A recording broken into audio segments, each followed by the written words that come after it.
오늘 함께 보실 본문은 창세기 26장 12절에서 25절 말씀입니다. 함께 봉독하도록 하겠습니다.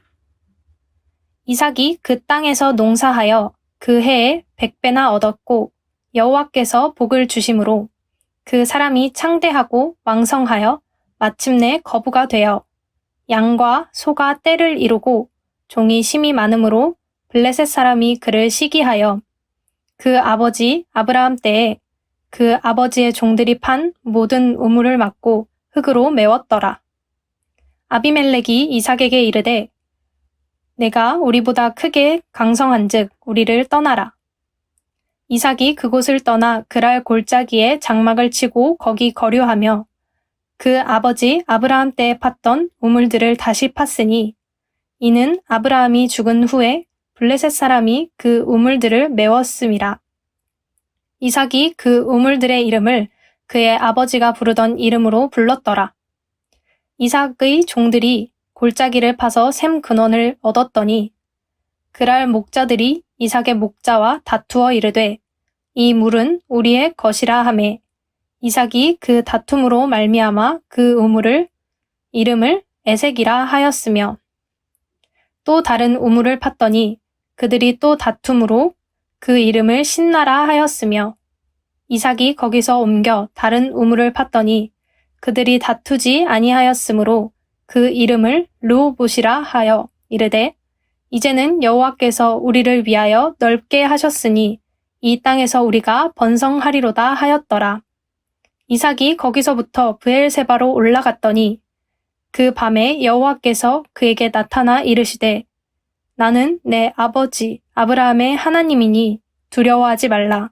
내 종 아브라함을 위하여 내가 너와 함께 있어 내게 복을 주어 내 자손이 번성하게 하리라 하신지라. 이삭이 그곳에 제단을 쌓고 여호와의 이름을 부르며 거기 장막을 쳤더니 이삭의 종들이 거기서도 우물을 팠더라. 아멘.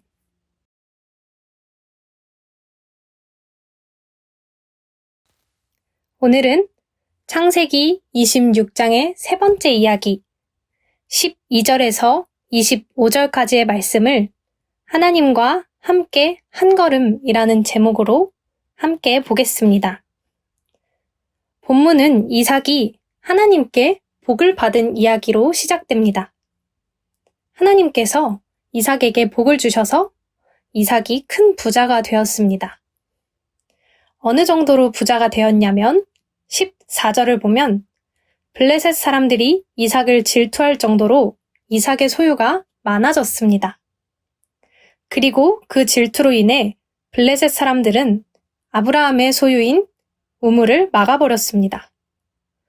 우물은 농사와 목축에 반드시 필요한 요소입니다. 그 지역에서는 비가 많이 오지 않기 때문에 물을 저장하는 우물의 역할이 굉장히 컸습니다.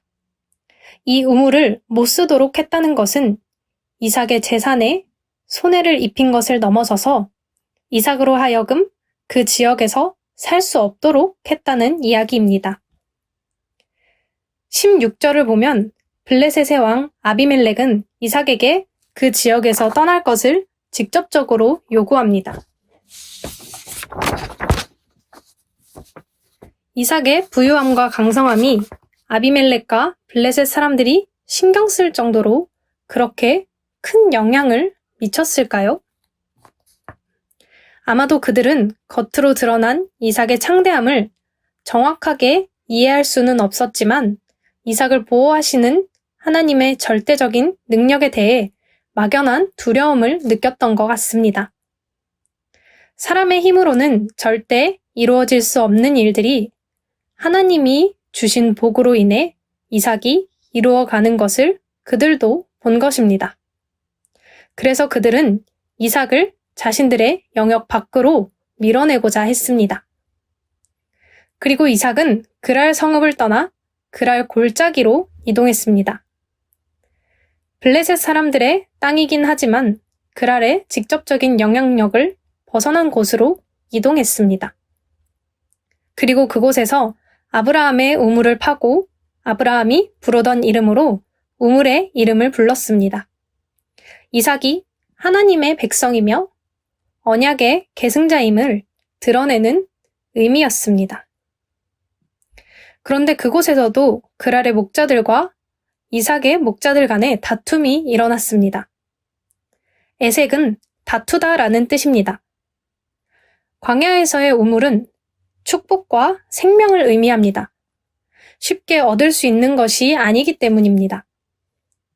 우물을 파자 물이 나왔다는 것은 큰 축복인데 이삭은 다시 한번 우물을 빼앗겼습니다. 그리고 21절을 보면 또 다른 우물을 판 이삭은 또다시 다툼에 휘말렸습니다. 신나는 대적 원수라는 뜻입니다. 그러나 이삭은 그들에게 대항하지 않았습니다. 2번이나 우물을 빼앗긴 후 이삭은 다른 곳으로 옮겨 우물을 팠습니다. 그런데 그곳에서 또 물이 터져 나왔습니다. 르호봇은 장소가 넓다라는 뜻입니다. 다툼을 피해 이동하며 우물을 팠는데 계속해서 이삭은 하나님의 은혜로 번성을 누렸습니다. 그 후 이삭은 브엘세바에서 하나님을 만납니다. 23절을 보면 브엘세바에 올라갔다라는 표현이 등장하는데 사실 브엘세바는 르호봇보다 150m나 낮은 지대입니다. 그럼에도 올라갔다라는 표현을 사용한 것은 브엘세바에서 하나님과 언약을 맺은 중요한 장소이기 때문에 거룩함을 강조하기 위함이었습니다. 그곳에서 하나님께서는 이삭에게 나타나셔서 이렇게 말씀하십니다. 우리 24절을 함께 읽어볼까요? 그 밤에 여호와께서 그에게 나타나 이르시되 나는 내 아버지 아브라함의 하나님이니 두려워하지 말라. 내 종 아브라함을 위하여 내가 너와 함께 있어 내게 복을 주어 내 자손이 번성하게 하리라 하신지라. 여러 번의 다툼으로 지쳐 있을 이삭에게 하나님께서는 위로와 격려를 주십니다. 그리고 아브라함에게 베푸셨던 축복을 아들 이삭에게도 내려주실 것을 약속합니다. 이삭은 하나님의 말씀을 들은 후 그곳에 제단을 쌓았습니다. 일가를 잃은 이삭이 쌓은 첫 제단입니다. 제단을 쌓고 하나님의 이름을 불렀다는 것은 하나님을 깊이 체험했다라는 뜻입니다. 이삭은 이미 아브라함으로부터 제사에 대해서 잘 알고 있었을 것입니다. 그러나 그것은 아브라함의 제사였습니다. 이삭은 우물을 팔 때마다 자신을 축복하신 하나님을 깨닫고 비로소 이삭의 신앙으로 제단을 쌓은 것입니다. 오늘 본문에서 이삭은 여러 번이나 거주지를 옮기며 어려움을 겪었습니다. 그러나 그때마다 함께 하시며 자신에게 복을 주시는 하나님을 깨달았죠. 다툼을 겪고 대적을 만났지만 그 모든 것을 뛰어넘는 하나님의 은혜를 본 것입니다. 오늘 본문을 보며 하나님과 함께 걷는다는 것이 어떤 의미인지 느낌이 오시나요? 어려움 없이 길을 걷는다는 것이 성도의 삶은 아닙니다. 평탄하고 아무 일 없이 지나가는 삶이 된다는 것이 믿음의 길은 아닙니다. 어려움을 만날 수 있고 위기의 순간에 놓일 수 있습니다. 그러나 그 순간 누구와 함께 하느냐가 가장 중요한 문제입니다. 이삭은 하나님과 함께 걸음을 옮겼기 때문에 하나님께서 주시는 복을 어디를 가든 누릴 수 있었습니다. 오늘 우리에게도 그 한 걸음이 꼭 필요합니다. 우리가 세상을 살며 마주하는 모든 위기에서도 하나님과 함께 그 걸음을 옮겨간다면 우리는 어디서나 하나님의 은혜를 누리는 사람이 될 것입니다.